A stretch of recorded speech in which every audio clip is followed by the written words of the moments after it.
My father's laughter didn't make a sound, it just glowed blue on my phone screen, a digital execution of 10 years of my life. He called me a lowly teacher, while I was standing in the shadows of a stage where I was about to be named one of the most influential educators in the country. He chose a steak dinner over my legacy, but by the time the evening news hit his television, the steak would turn to ash in his mouth.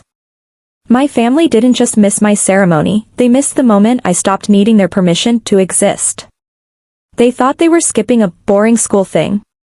They didn't realize they were skipping the last time I would ever look at them with hope. My name is Ka.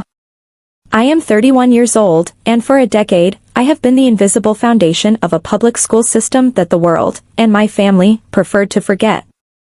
To my father, Jeffrey, a man who measured human worth in billable hours and quarterly dividends, I was a failure of potential.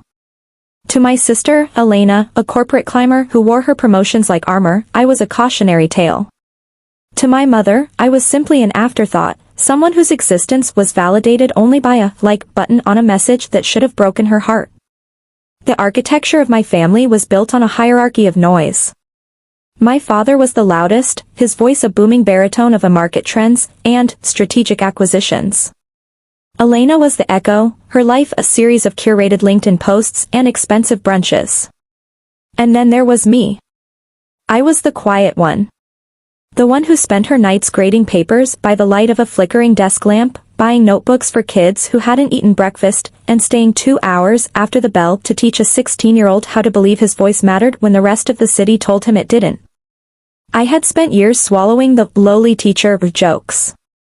At Thanksgiving, while Dad toasted to Elena's new VP title, he'd turn to me with a pitying smile and ask if I enjoyed my little 3-month vacations. At Christmas, they'd laugh about my easy days, as if dodging the heartbreak of 35 traumatized children was a walk in the park. I had learned to wear a smile like a mask, a practiced, neutral curve of the lips I'd perfected at 13 when Dad first told me that teaching was a waste of a bright mind. But the awards ceremony was supposed to be different. This wasn't a school thing.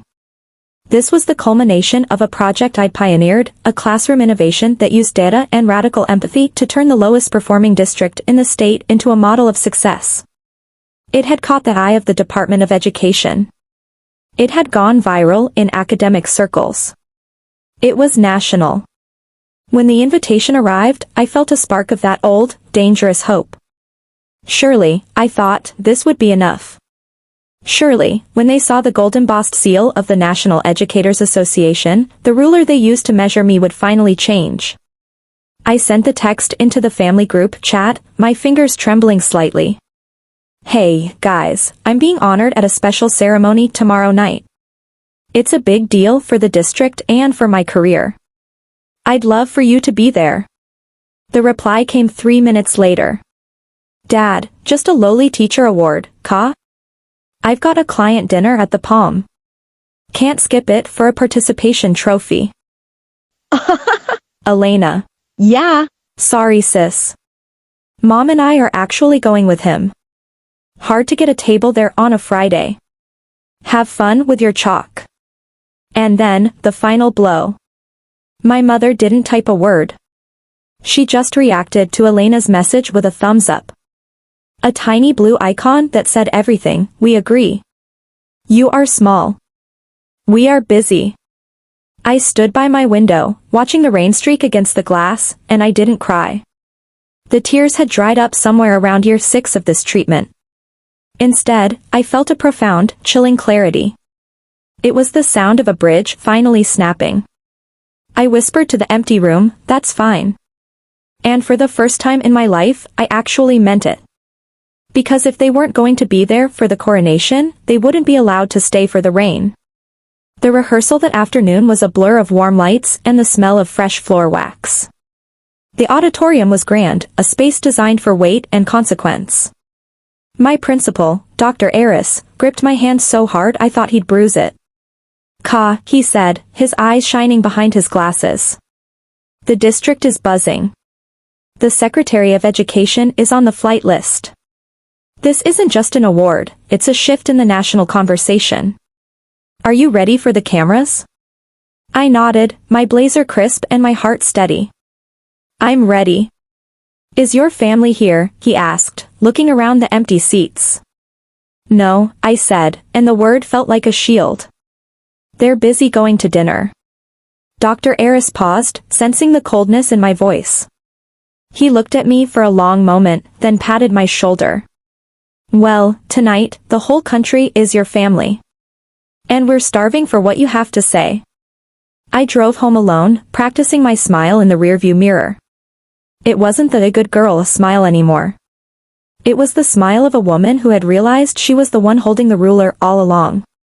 That night, I cooked a single portion of pasta, ironed my blazer until the seams were sharp enough to cut, and looked at the speech I'd written. I'd spent 10 years teaching my students that their stories carried weight. It was time I started believing it myself. The ceremony was a tidal wave of sound. When my name was called, the applause didn't just rise, it roared. I walked into the spotlight, the heat of the lamps pressing against my skin, and looked out at a sea of people who understood that a teacher was the most important title in a civilization. The announcer read the citation, detailing how my methods had saved 1,000 kids from the cracks in the system. I spoke plainly. I didn't mention my family. I mentioned the boy who learned to read at 15. I mentioned the girl who became the first in her family to see a college campus. I spoke about dignity. I spoke about the lowly work of building a future. And when the cameras flashed, I didn't look for my father's face in the crowd. I looked at the lens, knowing that the signal was being beamed into every home in America. I went home to a dark house. I didn't check my phone. I didn't want to see their silence. I sat on my couch, the award, a heavy, glass prism, resting on the coffee table. It caught the moonlight, scattering rainbows across the ceiling. I finally turned on the TV, just as the 11 p.m. news was starting. The lead story wasn't the weather or the latest political scandal. It was me. Tonight, a revolution in the classroom, the anchor said. We go live to the National Educator of the Year ceremony, where one teacher from a forgotten district has become the face of a new American hope. There I was. Large. Bold. National. My face filled the screen, my voice steady and powerful, articulating a vision for the country that made everything my father did look like a child playing with blocks. I watched the segment and laughed softly. I imagined the scene at the Palm. I imagined my father, mid-sip of a $300 Cabernet, glancing at the television above the bar. I imagined the fork slipping from Elena's hand. Then, the buzzing started. My phone didn't just vibrate, it danced across the table. One notification after another. Missed call, Dad. 4, missed call, Elena. 2, a message, Mom. I didn't answer. I let it pile up. I wanted them to sit in the silence they had created for me. I wanted them to feel the weight of the like button when the world was standing and cheering for the person they had tried to shrink. I went to bed and slept the sleep of the vindicated. The next morning, the messages were no longer participation trophy jokes. They were frantic. Dad, why didn't you tell us it was national? I saw you on the news at the restaurant. People were asking if that was my daughter. We were stunned. We should have been there. Elena, oh my God, sis. You're trending on Twitter. Why didn't you mention the national award part? We thought it was just a local district thing. Call me back, I want to post the clip. Mom, honey, we are so proud. I always knew you were special. Let's do a celebratory brunch today, our treat. I read them all. I noted the absence of the word sorry. I noted how their pride was tied directly to the fact that other people they respected, had validated me. They weren't proud of the work, they were proud of the attention. When the phone rang again, I finally picked up. There she is. My father's voice was boisterous, performing the role of the proud parent. Honey, that was incredible. The news anchor called you a national treasure. Why didn't you explain the scale of this? I did, Dad, I said, and my voice was a calm, flat line. I told you it was a big deal for my career. I told you it was a big deal for the district. You laughed. You called me a lowly teacher. You told me you were going to dinner. The silence on the other end was thick. I could almost hear his brain trying to find a strategic acquisition to fix the conversation. Well, I didn't realize it mattered to the general public, he stammered. I thought it was just a small-scale recognition. You know how these things go. But look, we're all going to brunch at 11. We'll celebrate properly. Elena's already telling all her friends. I can't make it, I said. Why not? Surely you can take a Saturday off from grading? He tried to make it a joke, but the laughter was thin. I'm actually doing an interview with the New York Times at 11, I said.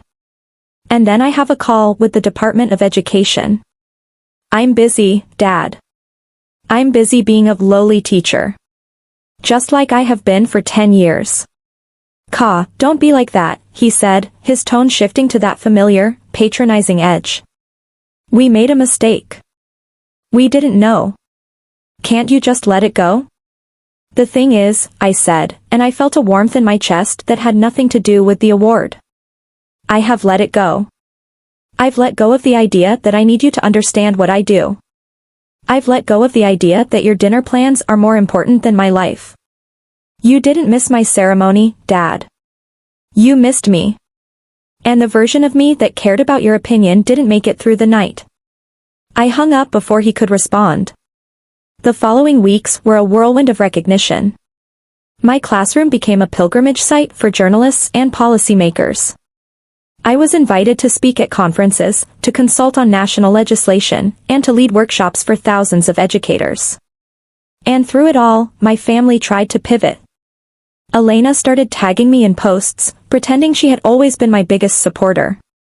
Mom sent me articles about my own work as if I hadn't lived it. But the like button was broken. I accepted their apologies where they felt real, and I kept my distance where they felt like PR.